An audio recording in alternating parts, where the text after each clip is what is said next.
Halo teman-teman, kembali lagi dengan saya di channel Yusuf Fahmi. Dan pada kali ini saya sedang ada di suatu tempat ngopi keren di daerah Borobudur yang namanya ada Kopi Borobudur. Dan saat ini saya sedang bersama dengan teman saya yang kebetulan adalah penggiat kopi di daerah Borobudur.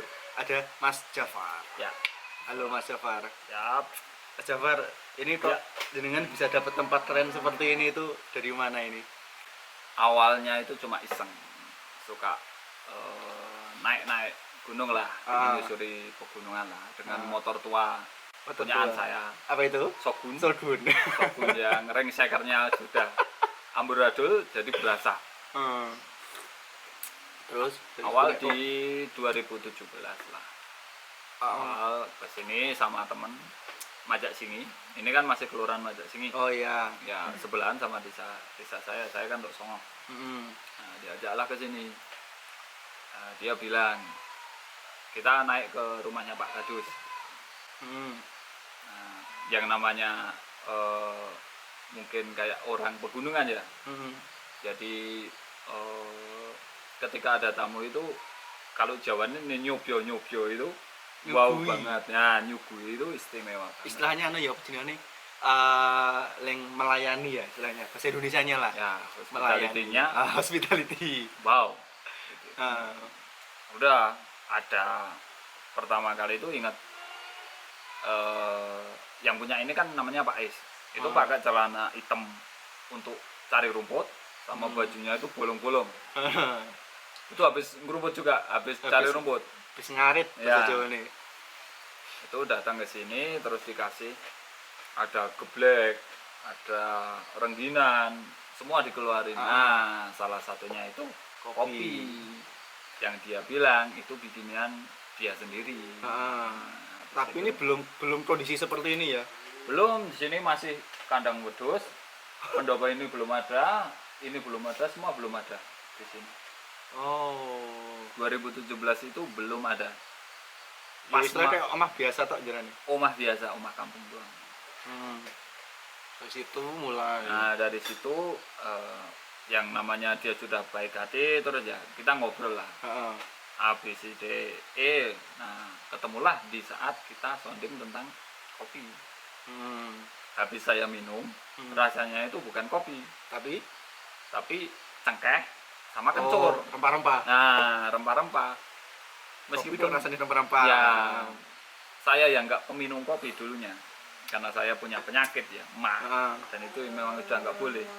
Tapi karena senangnya disuguhi semua yang dia punya, akhirnya saya minum lah. Gitu. Istilahnya apa jenengannya? Menghargainya itu minum kopi. Nah, itu kan di benak saya itu kopi itu rasanya nggak kayak gini, bro. Kopi ya pahit, nggak ada cengkeh, nggak ada kencur. Nah, dari situlah aku ngulik sama dia. Aku tanya-tanya dari A sampai Z, ketemulah inti dari semua yang aku tanyain itu. Dia nggak bisa move fast. Nah, dan alasannya itu wow banget, bro. Alasannya? Bagi seorang Pak S yang sudah tua, kira-kira ya nggak tua banget sih, 50-an tahun ke atas, dia punya impian yang dasar lah. Impiannya apa tuh? Impiannya itu dia tetap akan beli kopi dari tetangganya. Iya. Dengan alasan biar tetangganya itu bisa menghasilkan benefit dari kopinya, dari pohon kopinya. Istilahnya tetap dia mau tetap membeli kopi itu dengan tujuan tetangga-tetangga itu tetap nanam kopi. Iya, tetap nanam kopi, dan yang ada itu nggak dipotong, bro. Dia bilang, aku sakit mas. Aduh merinding. Aku sakit mas. Ketika lihat gunung tempat aku lahir itu gundul mas. Nah, disitulah dalam batin saya itu wow. Ini harus harus dipolkan nih, ya. Dimaksimalkan nih. Ya akhirnya ada niatan. Udahlah pasrah lah. Ketika aku memang harus sakit karena meminum kopi, karena aku harus ngasih edukasi ke mereka. Iya. Dan syarat untuk mengedukasi aku harus trial atau meminum kopi. Nah, itulah dari situ mulai. Ya, Di situ kan antara hidup dan mati karena penyakit. Itu ombe aku loro. Nah, itu iya. Tapi malah sebenarnya nggak jadi malah bisa di titik sekarang ini toh. ya. Coba kalau jenengan dulu nggak minum. Iya. Ya paling nggak di titik ini sekarang, ya kan. Dan selama 2 tahun aku apa ya? Ibaratnya ngulik tentang kopi atau belajar tentang kopi, aku nggak pernah sakit mah lagi. Oh, malah nggak pernah sakit. Nggak pernah sakit. Ya karena tujuanmu mulia, Pak. Mungkin itu. Tujuannya wis apik, dadi nggak sakit. Nek Jawane wong pasrah ki dilalah ngono ya. Dilalah. Ya masuk Gusti Allah rani wangi ya dan itulah. Oh, dari situ 2017 mulai. Ya. Yuk sekarang sudah berdiri kayak ini tempat ngopi ya jatuhnya. Ya. Dibilang kafe mungkin ya. Sebenarnya ini kafe hanya untuk ketika orang datang nyugui hospitality lagi. Oh. Di sini tempatnya itu produksinya, Mas. Oh, produksinya. Nah, jadi awal 2019 itu kita market udah jalan ya, Mas. Ya. Aman Jiwa, Hotel Aman Jiwa udah pakai. Nah, disitulah ada kayak apa ya? Sinyal lah buat kayak apa itu, Mas? Dinas. Nah, dinas itu juga mau masuk. Nah, ketika ini bisa running, itu kan enak, Mas. Tinggal ngasih sesuatu kan, gitu ya. Nah, dari situlah dinas datang. Nah, kita tekankan sama Pak Es. Di sini ketika awal kan kita hanya brewing, Mas, brewing manual. Bagaimana cara mengolahnya. Iya. Nah, dari itu terus stepnya selanjutnya kita harus tekankan ke Pak Es untuk beli ceri merah. Dan itu butuh waktu 1 tahun, Mas. Untuk bisa membeli ceri merah. Istilahnya 1 tahun itu untuk ngelumpukin modal atau apa? Atau enggak, apa? hanya untuk mindsetnya itu jangan pernah beli ceri kopi itu yang hijau atau brancong, Mas. Berwarna-warni. Istilahnya 1 tahun itu untuk membangun mindset itu. Ya. Oke. 1 tahun, Mas. Oke, siap, mantap. Nggak sebentar juga prosesnya ya itu. Untuk bisa petik merah. Nah, habis petik merah, kita maju dengan bagaimana how to roasting. Nah, itu kan masih manual, Mas. Ya. Masih pakai sangrai itu. Sangrai itu. Habis itu kita coba, kita mulai branding yang dulunya mungkin ala-ala rempah-rempah, memang kita maju dengan pure taste dari kopi menoreh. Ini signature-nya apa, Pak? Kalau signature karakternya atau signature-nya itu karena di sini robusta ya, Mas, ya. Dan lebih karakteristik dengan mocha. Itu mocha itu coklat. Jadi ketika di grinder itu baunya coklat. Coklat sama kopi. Nah, kalau robusta itu signaturnya pasti kopi susu. Kopi susu. Ya. Berarti istilahnya karakternya itu ya rasa mochanya itu ya. Ya. Berarti kalau untuk di tempat titik ini di Kopi Borobudur namanya itu konsennya ke produksi ya. Ya. Ada dari mulai pengepulan ceri, kemudian dari pengulitan kulit, sampai roasting. Ya. Iya. Tadi udah keliling juga sih tempat-tempatnya, alat-alatnya lengkap ya, Pak ya. Ya. Lengkap juga di situ. Itu habis dinas, karena kita tekankan ketika kita bisa produksi, jangan sampai dari kopinya itu telat. Dari panennya. Oh, panennya, umurnya. Nah, itu kan tanaman kita itu sebenarnya warisan, Mas, dari nenek moyang. Oh, sebelum kita datang itu udah ada, Mas. Tapi tingginya ya sampai 5 meter, 10 meter, Mas. Kebun kopi tingginya 5 meter. Wah, mantap. Siap. Jadi disitulah dinas datang, mereka ngasih edukasi bagaimana cangkok, bagaimana merawat. Nah, di situ mulai berkembang, Mas, tanamannya. Tanamannya mulai. Ya, karena ketika kita udah punya mesin roasting atau apa, kalau bahannya nggak ada, kita mau ngapain, Mas? Doain. Tunjuk. Misal teman-teman mau ke sini itu alamatnya di mana ini? Desa Keruk Batur. Keruk Batur. Iya, dusun Keruk Batur, Desa Majak Sini. Majak Sini. Nanti ini kelurahannya Majak Sini. Dan kalau misalnya mau beli juga harus naik ke sini atau bisa lewat COD, langsung aja DM di Instagramnya. Instagramnya apa? Borobudur Coffee. Borobudur Coffee. Ya. Nanti tak cantumin di sini ya. Teman-teman mau beli Silakan. Tapi ini anu sih Pak, yang jadi andalan menurutku tempatnya sih. Ya.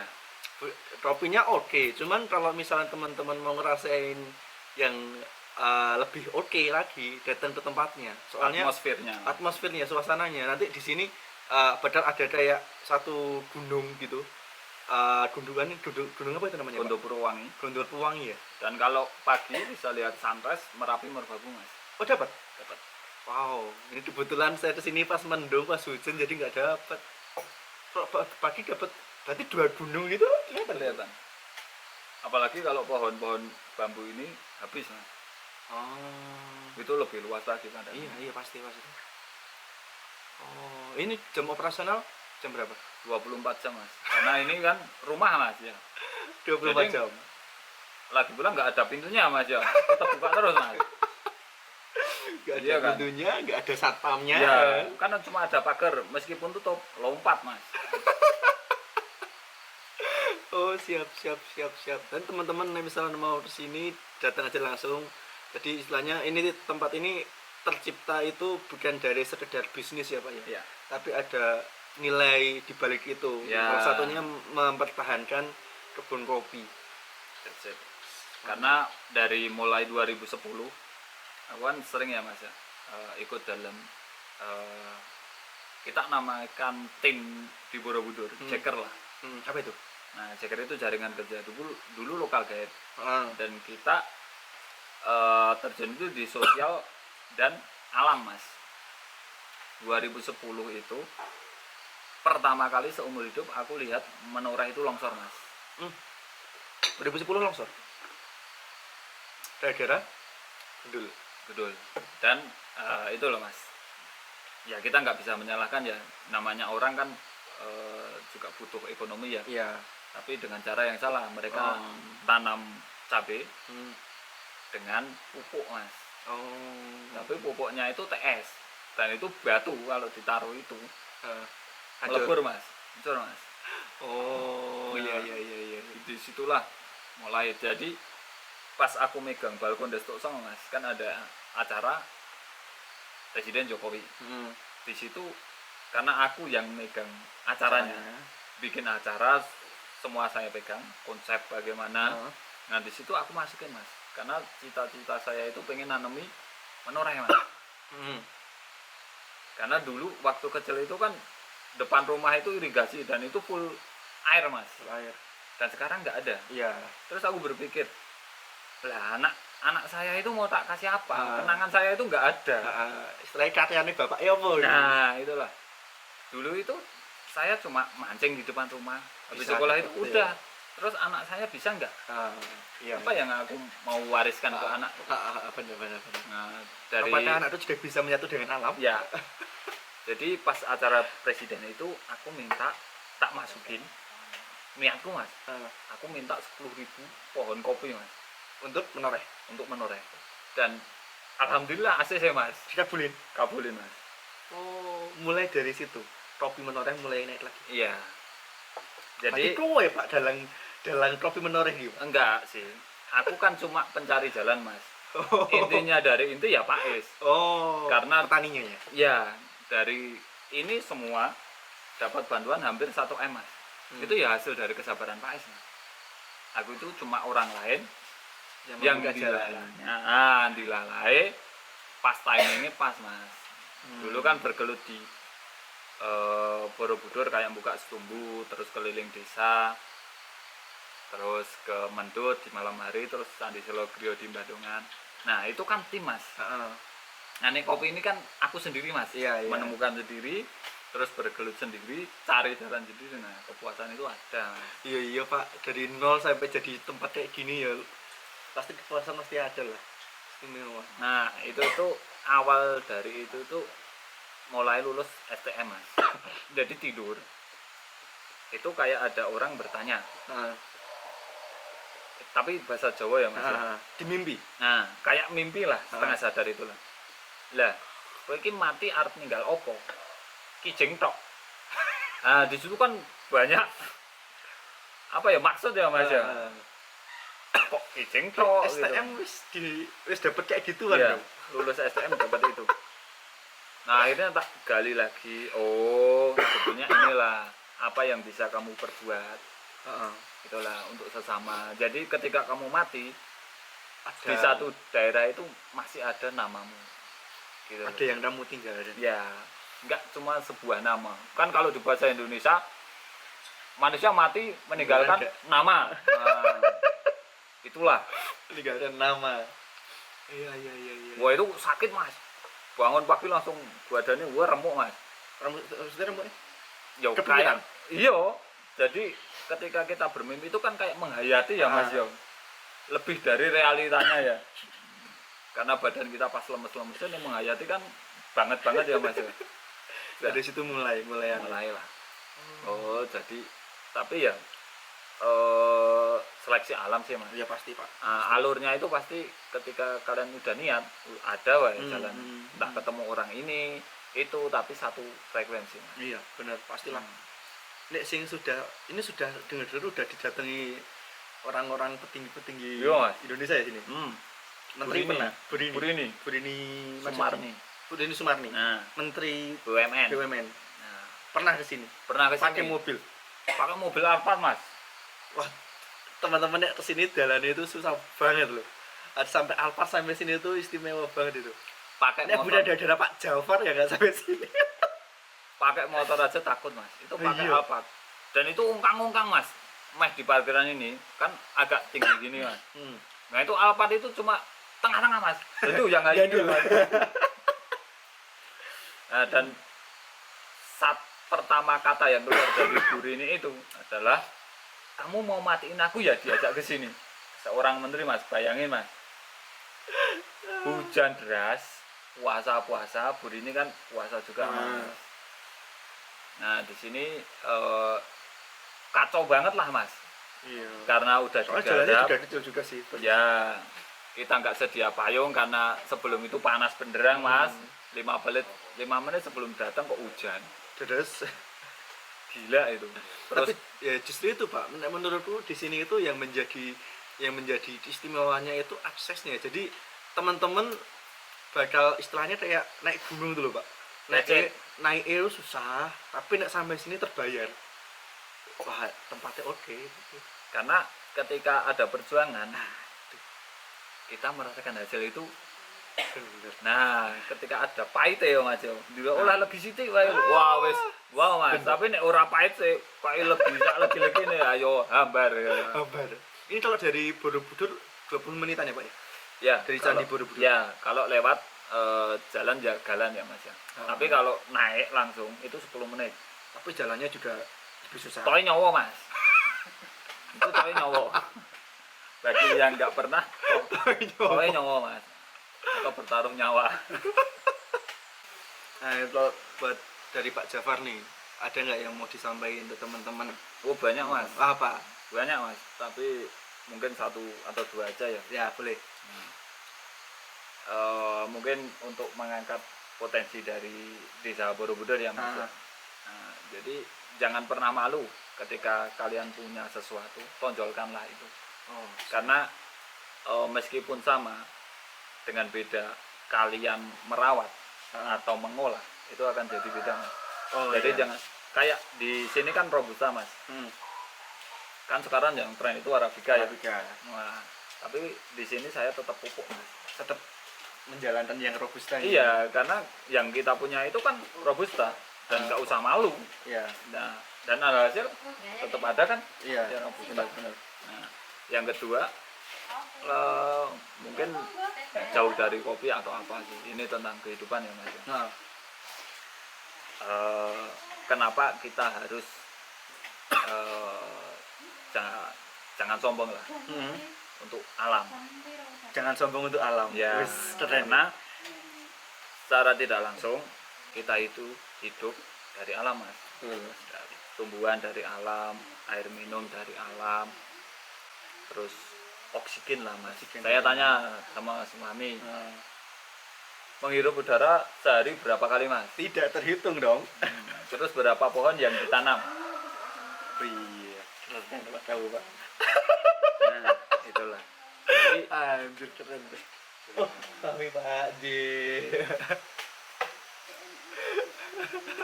Jadi kenapa saya nanam 10.000 pohon kopi? Meskipun itu nggak ada seujung kukunya dari apa yang sudah kita ambil, Mas. Nah, tapi paling seenggaknya kita itu sebagai manusia tahu bagaimana rasa terima kasih. Ya kan? Siap. Kalau kita nggak terima kasih, jangan salahkan ketika alam itu kejam sama kita. Karena secara tidak langsung alam itu akan membimbing kita dengan apa? Karena karma itu bukan hanya di setelah kita mati. Saat hidup pun juga hukum alam pun ada, Mas.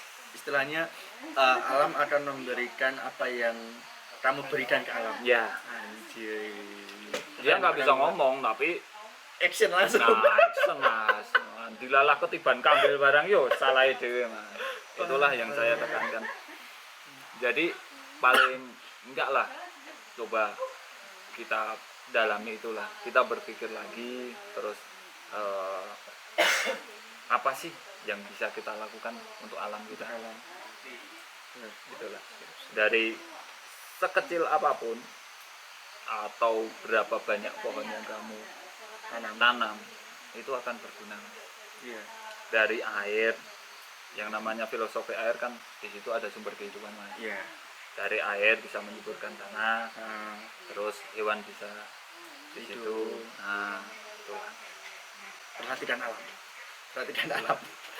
Kamu sudah hidup berapa oksigen dan berapa pohon yang sudah kamu tanam. Nah, perbandingan kecil lah, Mas. Oke, makasih Pak Jafar. Ya. Ini tempat ngopinya keren. Kalau misal teman-teman mau datang nanti bisa langsung di Instagram aja Pak ya. Nanti ada jelas di situ Borobudur Kopi. Di situ ada namanya Mas Edi, itu adminnya. Adminnya ya. Nanti kemudian bisa langsung DM aja kalau mau tanya alamat atau mau di share lot. Oh iya, dan ada juga lagi saya bangun ya, Mas ya. Camping, Mas, di Gajah Mungkur. Udah disiapin tempatnya untuk camping. Oh, ini gitu. Di daerah sini juga, Pak? Oh, di atas ini, Mas. Cuma 15 menit jalan kaki. Mantap. Nanti sekalian mungkin ngopi sambil ngecamp. Ya. Dan satu, Mas, kalau boleh ya, saya minta dari mungkin penonton Mas Fahmi yang tahu tentang budidaya kunang-kunang, bolehlah share. Ini mau dibikin banyak kunang-kunang nih. Nah, aku mau bikin camp. Kalau camp di luar di gunungan kan banyak, Mas. Tapi yang bersama kunang-kunang kan belum ada. Anjir. Jadi aku ngajari orang sini itu nggak cuma bikin ngopi paste, Mas. Tapi kalian itu bisa buat apa dulu yang berbeda dari yang lain. Nah, ketemulah kunang-kunang, Mas. Karena waktu kecil bukan buahnya, Mas, malam. Di sini kan udah. Mungkin orang Jakarta pun nggak tahu lah kunang-kunang itu apa. Taunya di YouTube ya. Nah, aku pengen, Mas, mau bikin itu dari camping bersama kunang-kunang. Siap, tak bantu cariin buat budidaya kunang-kunangnya. Itu ide keren banget sumpah. Siap. Terima kasih Pak Jafar. Ya. Nanti mudah-mudahan sukses ke depannya terus nanti beberapa saat lagi kita bisa lihat ini semakin besar. Amin. Siap. Terima kasih Pak Jafar, tetap berkarya dengan beretika. Siap.